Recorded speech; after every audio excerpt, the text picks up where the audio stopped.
बात राष्ट्र के नाम प्रधानमंत्री के संबोधन की। कोरोना की दूसरी प्रचंड लहर को देखते हुए कल प्रधानमंत्री मोदी ने देश को भरोसा जताया कि अपने हौसले और तैयारियों से देश इस संकट से उबर जाएगा। संपूर्ण लॉकडाउन की आशंका के बीच उन्होंने कहा कि लॉकडाउन को अंतिम उपाय के रूप में अपनाना चाहिए।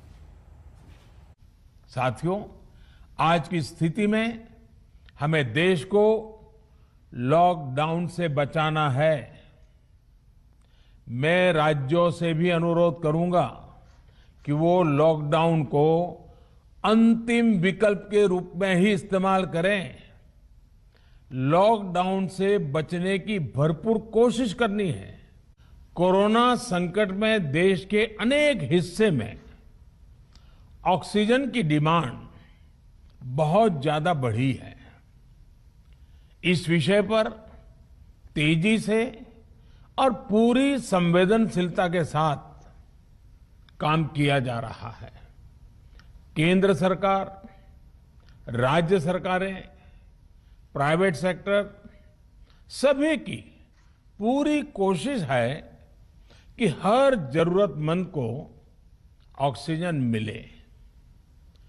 ऑक्सीजन प्रोडक्शन और सप्लाई को बढ़ाने के लिए भी कई स्तरों पर उपाय किए जा रहे हैं।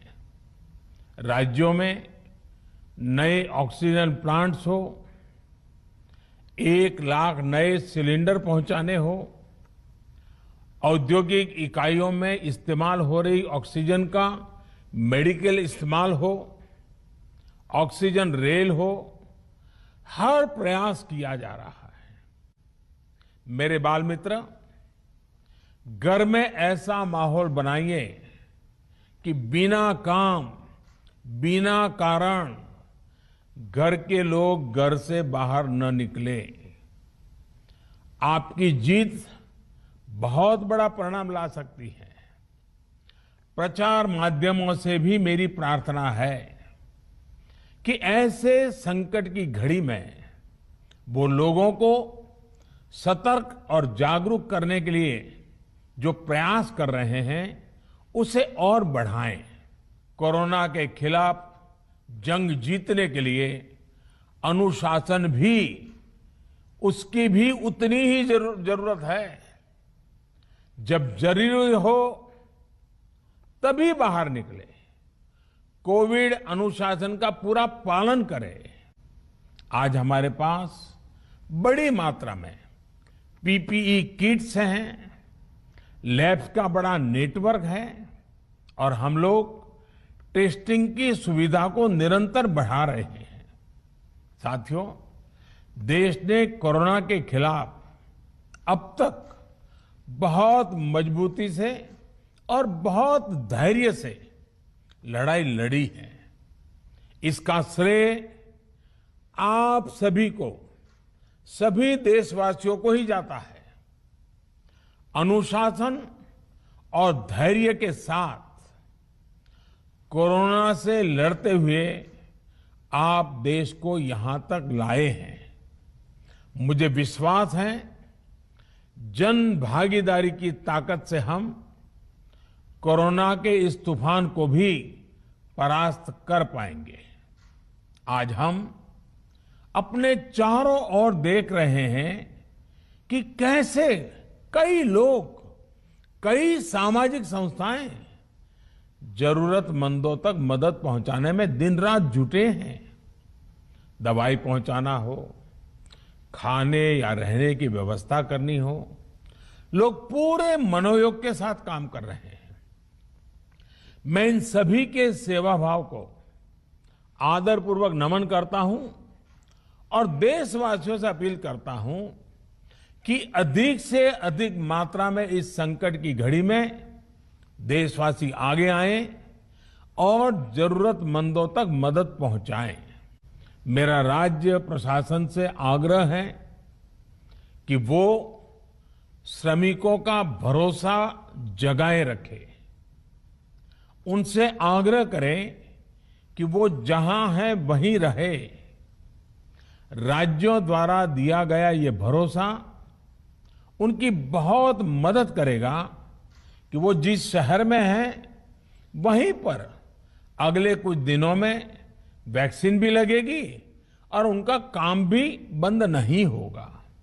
कोरोना के खिलाफ देश आज फिर एक बहुत बड़ी लड़ाई लड़ रहा है। कुछ सप्ताह पहले तक स्थितियां संभली हुई थी और फिर ये कोरोना की दूसरी वेव तूफान बनकर आ गई।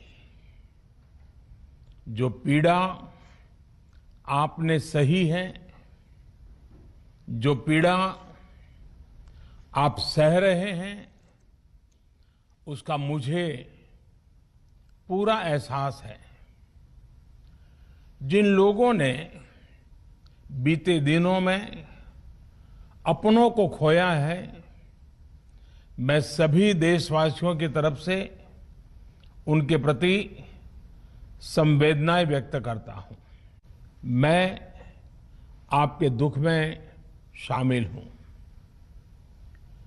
चुनौती बड़ी है, लेकिन हमें मिलकर अपने संकल्प, अपने हौसले और तैयारी के साथ इसको पार करना है।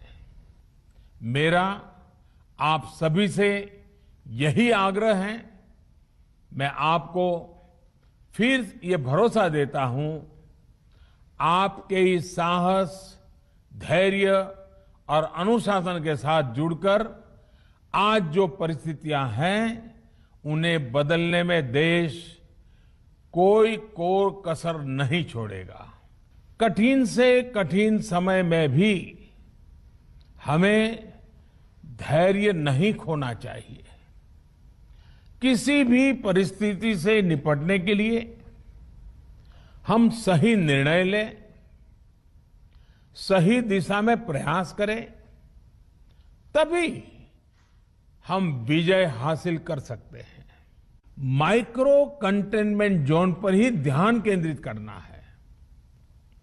हम अपनी अर्थव्यवस्था की सेहत भी सुधारेंगे और देशवासियों की सेहत का भी ध्यान रखेंगे। कोरोना के बचने के जो भी उपाय है, कृपया करके उनका पालन 100% करिए। दवाई भी, कड़ाई भी, इस मंत्र को कभी भी भूलना नहीं है।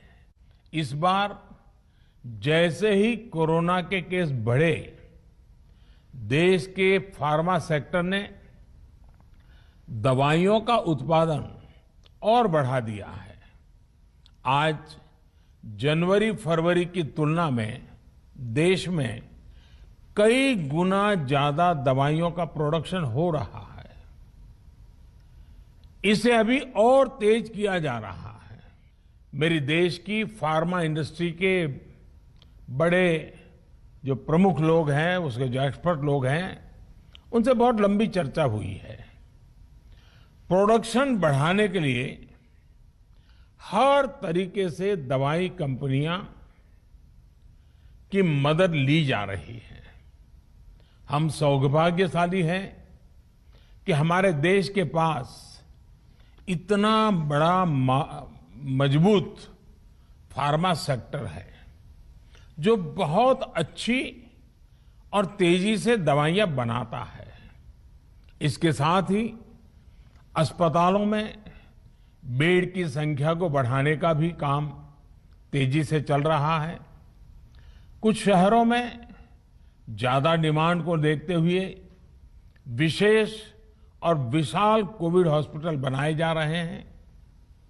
साथियों, पिछले वर्ष जब देश ने कोरोना के कुछ ही मरीज सामने आए थे, उसी समय भारत में कोरोना वायरस के खिलाफ प्रभावी वैक्सीन के लिए काम शुरू कर दिया था। हमारे वैज्ञानिकों ने दिन रात एक करके बहुत कम समय में देशवासियों के लिए वैक्सीन विकसित की है। हौसला मिलता है कि हमारे health care workers, frontline corona warriors और सीनियर सिटीजन्स के एक बड़े हिस्से को वैक्सीन का लाभ मिल चुका है। साथियों, कल ही वैक्सीन को लेकर हुए एक और अहम फैसला भी हमने किया है। 1 मई के बाद से 18 वर्ष की ऊपर के किसी भी व्यक्ति को वैक्सीनेट किया जा सकेगा। अब भारत में जो वैक्सीन बनेगी उसका आधा हिस्सा सीधे राज्यों और अस्पतालों को भी मिलेगा। इस बीच गरीबों, बुजुर्गों, निम्न मध्यम वर्ग के लोग 45 वर्ष की आयु के ऊपर के व्यक्तियों के लिए केंद्र सरकार का जो वैक्सीन कार्यक्रम चल रहा है वो भी उतनी ही तेजी से जारी रहेगा। पहले की तरह ही सरकारी अस्पतालों में मुफ्त वैक्सीन मिलती रहेगी, जिसका फायदा, जैसा मैंने कहा, हमारे गरीब परिवार हो, हमारे मध्यम वर्ग, निम्न मध्यम वर्ग के परिवार हो, वो उनका लाभ उठा सकेंगे। और इस वक्त की बड़ी खबर आपको बता दें, कोरोना से जुड़े आंकड़े, जो ताजा आंकड़े आए हैं, देश भर में 2,95,041 नए मामले हैं, यानी कि करीब 3 लाख के करीब ये आंकड़ा पहुंच गया है। एक दिन में 2,95,041 नए केस हैं। 24 घंटे में 2023 संक्रमितों की जान गई है। ये ताजा आंकड़े देश भर के 62,097 नए मामले में महाराष्ट्र अब भी आगे बना हुआ है। वहां पर स्थिति सबसे ज्यादा गंभीर है। यूपी में नए मामले 29,574 और देश में उत्तर प्रदेश इस वक्त दूसरे नंबर पर राज्य है। 24 घंटे में 2023 संक्रमितों की मौत हुई।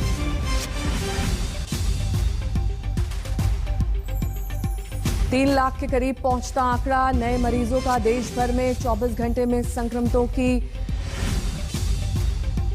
लगातार जान जा रही है। 2023 मौतें हुई हैं। अब तक 62,097 नए मामले अकेले महाराष्ट्र में हैं। महाराष्ट्र संपूर्ण लॉकडाउन की ओर बढ़ रहा है। इस तरह के भी संकेत मिल रहे हैं। नए मामले 29,574 उत्तर प्रदेश में दूसरे नंबर पर है ये राज्य।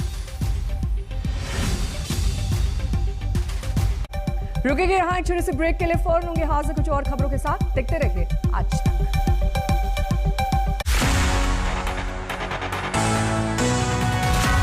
नमस्कार, मैं हूं अंजना ओम कश्यप। हमें उम्मीद है ये वीडियो आपको पसंद आया होगा। लेटेस्ट खबरों के लिए यूं ही देखते रहिए आज तक, और इस वीडियो के पसंद आने पर लाइक, शेयर एंड सब्सक्राइब करना ना भूलें।